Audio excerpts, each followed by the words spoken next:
Follow my prayer. Lord Jesus,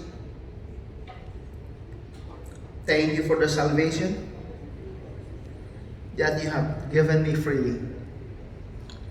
Maraming salamat po, Panginoong Hesus, sa mensahe na aming pong napakinggan. Ako po'y handang magsisisi ng aking mga kasalanan.